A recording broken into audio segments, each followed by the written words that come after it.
direita não sabe se administrar sozinha, o ministro Alexandre de Moraes resolveu organizar a direita e dar um rumo para ela. É que o ministro Alexandre de Moraes, ele acelerou o processo de definição de candidaturas da direita. Tá? Prendeu o Bolsonaro, botou a besta ali em 12 metros quadrados, não tem saidinha no Natal, e se não bastasse isso, agora está se discutindo a perda de patente de todos os militares envolvidos. Bem, se com esta ajuda para a direita, o ministro Alexandre de Moraes não resolve o problema deles, então realmente tem que se admitir que se chegou ao mais baixo nível de estupidez de um conjunto político. O que talvez seja verdade, porque na medida em que a gente começou a olhar para as pessoas que apoiavam o Bolsonaro no campo dos ricos, dos empresários, aqueles 200 que se organizaram em torno de instituições como que faziam propaganda de Mises, os libertários, né? A gente viu ali, dono da Riachuelo, aquela catraiada toda dos 200 empresários que apoiavam o Bolsonaro. Dali, você não conseguia espremer e sair um neurônio sadio. Só gente debilóide, gente rica e debilóide. Isso me espantou. Isso me espantou, porque a qualidade da elite econômica brasileira é alguma coisa deplorável, completamente deplorável. E eles embarcaram no Bolsonaro, embarcaram no Paulo Guedes, duas figuras completamente acéfalas, não é? Impossível de pensar, jamais tiveram algum cérebro.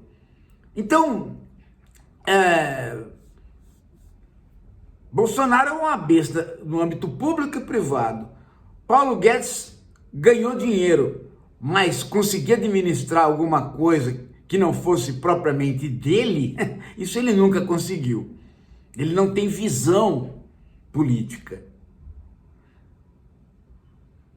Nem mesmo para sustentar uma direita que o apoiou. Agora, essa direita é tão fora de propósito que, faltando praticamente menos de um ano para as eleições para presidente da República, eles não têm candidato, eles não têm plataforma, eles estão confiando naquilo que eu mesmo disse da direita, que a direita não precisa de partido, né? Mas ela não precisa de partido até o dia de fazer a inscrição. Depois ela precisa, né? E dependendo da maneira como ela vai levar as coisas, a direita vai cair no mesmo problema que caiu o Jair Bolsonaro. Ou seja, pegar uma legenda de aluguel, depois tentar passar para outra e se ver nas mãos de Costa Neto da vida. Então, estão repetindo o mesmo itinerário que levou eles ao fracasso, mas antes disso, levou por 4 anos o Brasil ao fracasso. De modo que quem tiver algum juízo na cabeça, o brasileiro que tiver algum juízo na cabeça, e começar a entender isto, transfira o seu voto para a esquerda. E fique tranquilo, porque não vai ter absolutamente nenhuma administração mais radical.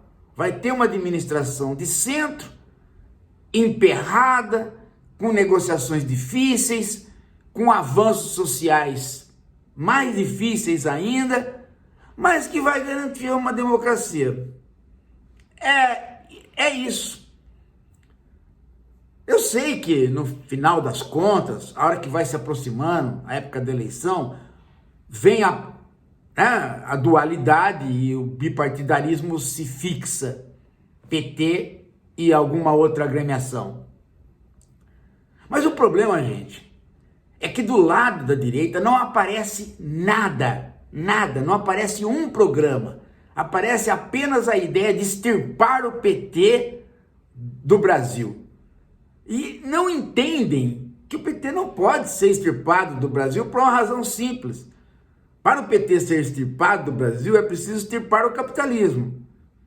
Enquanto nós estivermos nesse regime, vai existir uma esquerda organizada que vai fazer a crítica desse regime, porque é natural da nossa índole de trabalhadores perceber que a cada dia que passa, o capital abocanha mais e nós menos. Não é preciso ser muito sabidinho para perceber. Então sempre vai ter uma esquerda para fazer essa denúncia.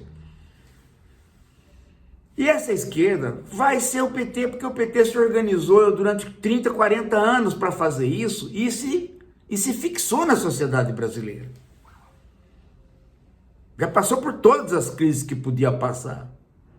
Já passou por todas as burrices que podia passar. Claro, tem gente burra. Vocês percebem que de vez em quando aparece o Zé Dirceu aí, né? De novo falando em golpe. Tem gente que fica atrás de quem que explodiu o quê na COP. Esse tipo de ignorante sempre vai ter. Né? Mas o PT consegue ultrapassar isso. Agora, do outro lado, a festa acabou. O ministro Alexandre de Moraes deu uma mão para a direita que ninguém daria. Ele organizou a possibilidade da direita existir. Porque do jeito que ia indo, atrás de Bolsonaro, eles iam se enterrar. Agora com Bolsonaro fora da jogada, eles vão ter que criar alguma coisa para dizer que eles existem como frente política. Agora, isso que eles criaram aí no Congresso, isso não adianta. Isso é burrice. O Lula fazer uma isenção do imposto de renda e eles fazer biquinho e não ir na festa do Lula, isso é burrice. O Lula faturou sozinho. Alcolumbre e o Mota podiam estar lá e ganhar votos. Ficaram como inimigos do povo. Vão querer peitar o governo? Não vai dar, eles não têm força para isso. Eles podem sofrer outro revés como aquele, né? Do dia que eles quiseram pautar aquelas porcarias no Congresso. Agora, voltando ao nosso assunto do Moraes.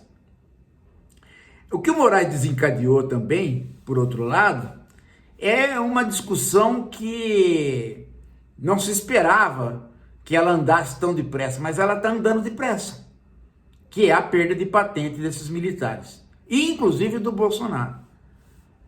A situação deles é tão grave, gente, que dentro do meio militar mais corporativo que você possa imaginar, tem gente dizendo que não há outra solução senão tirar a patente deles.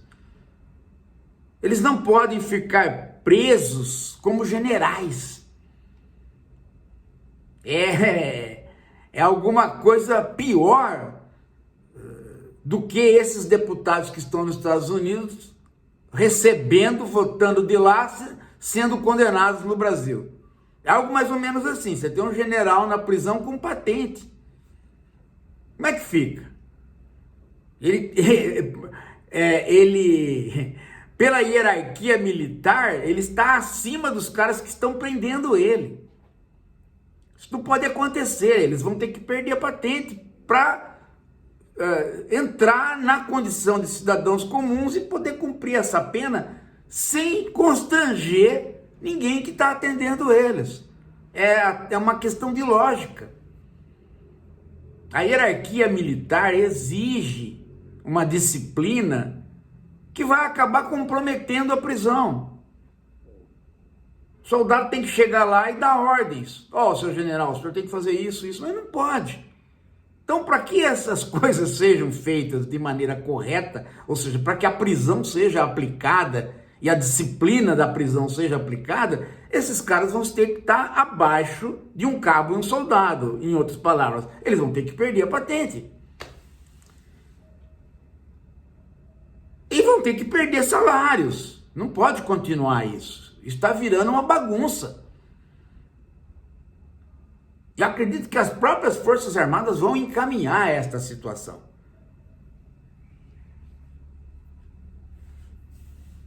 Bem, é o que eu espero. É o que eu espero. E é o que está se comentando. Agora eu queria conversar com vocês um outro assunto.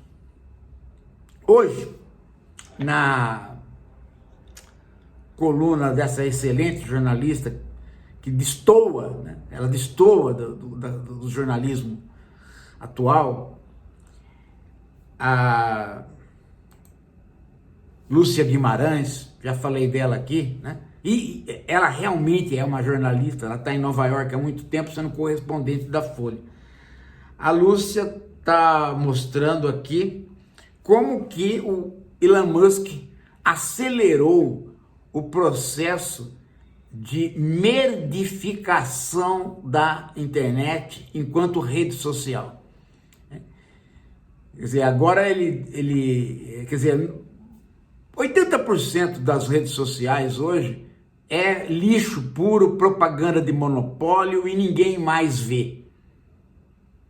As últimas mensurações mostram que quem vê rede social é 15% das pessoas que estão inscritas. No Facebook, 11%.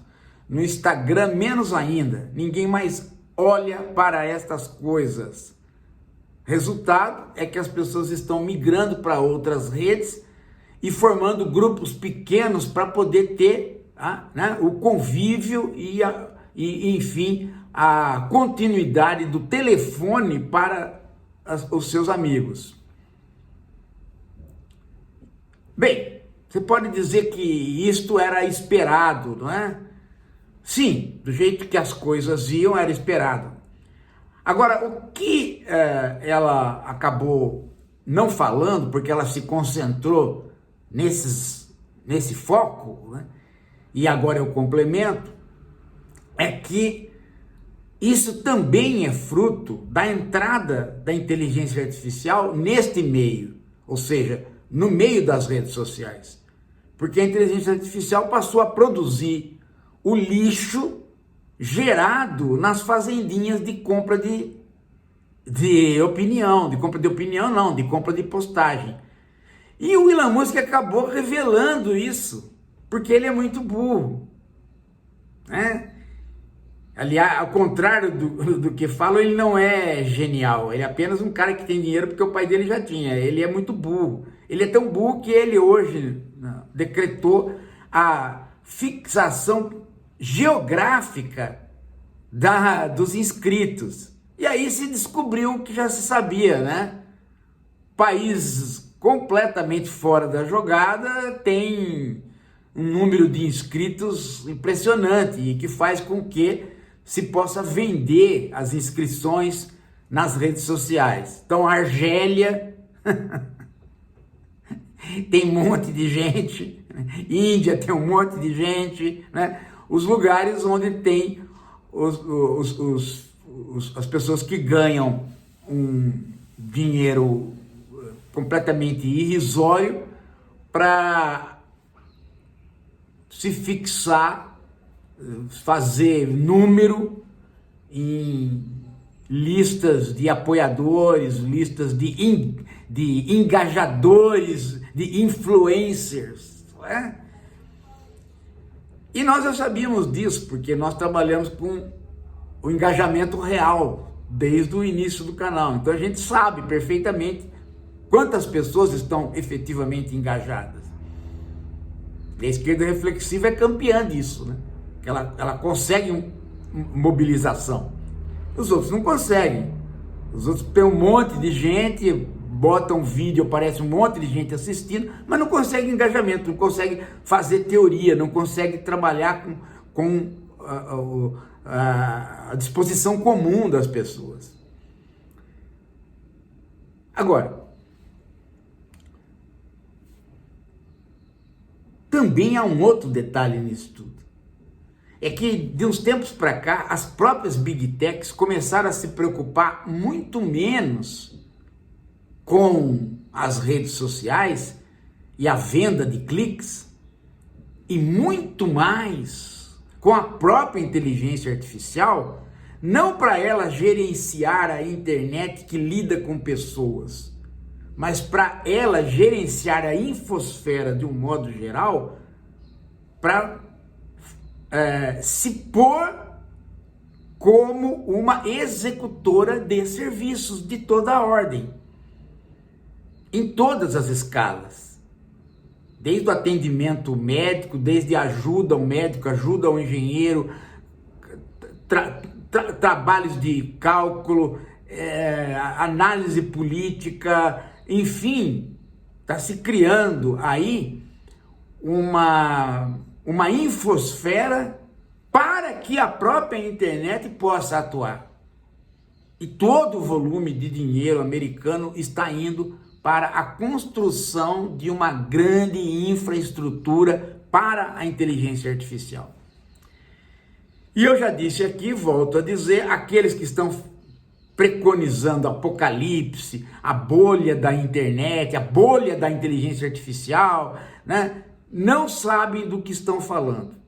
Porque pode estourar a bolha que for, ela está, o próprio estouro da bolha está na previsão do que pode ocorrer no capitalismo.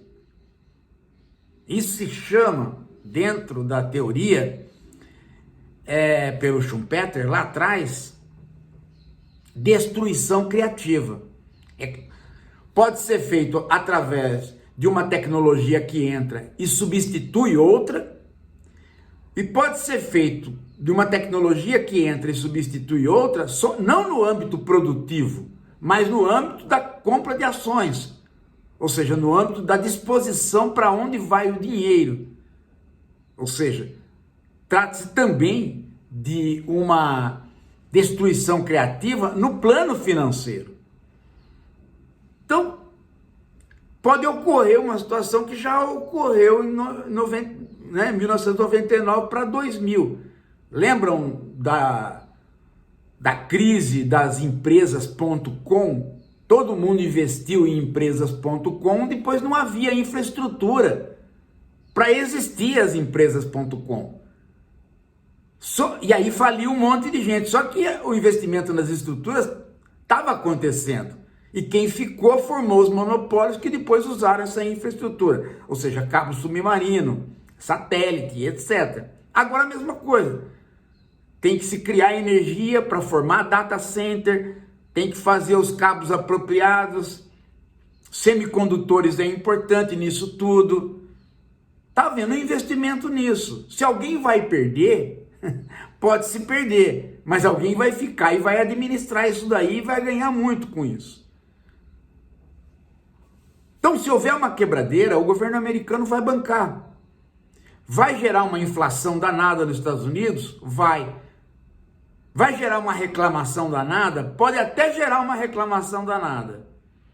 Mas a sociedade americana e uma boa parte da sociedade industrializada está há 40 anos ganhando cada dia menos em termos salariais. E, portanto, já se acostumou a nem lembrar mais do chamado período de ouro do capitalismo, que foi os 30 anos do pós-guerra.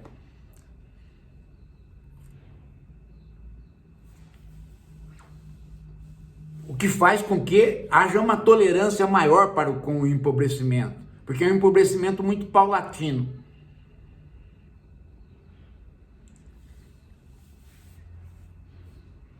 De modo que os Zezinhos do Apocalipse que estão gritando por aí não sabem do que estão falando.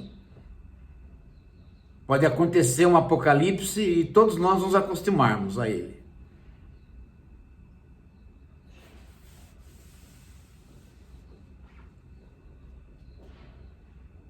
É isso. Não se esqueça de dar like, passar o vídeo para frente e não esqueça de se inscrever no canal. Inscrito real, né? Nós estamos com a Fundação Paulo Giraldelli arrecadando para poder mantê-la. Início é só manter o prédiozinho. Depois a gente vai começar a fazer os cursos, né? Trazer vocês para o próprio ambiente físico. É um lugar que dá para você viajar e ficar. Então você pode, desde já, ajudar, que nós vamos construir isso com carinho. Está aqui o Pix, né, que é o próprio do Filomed. Daqui a pouco a gente volta.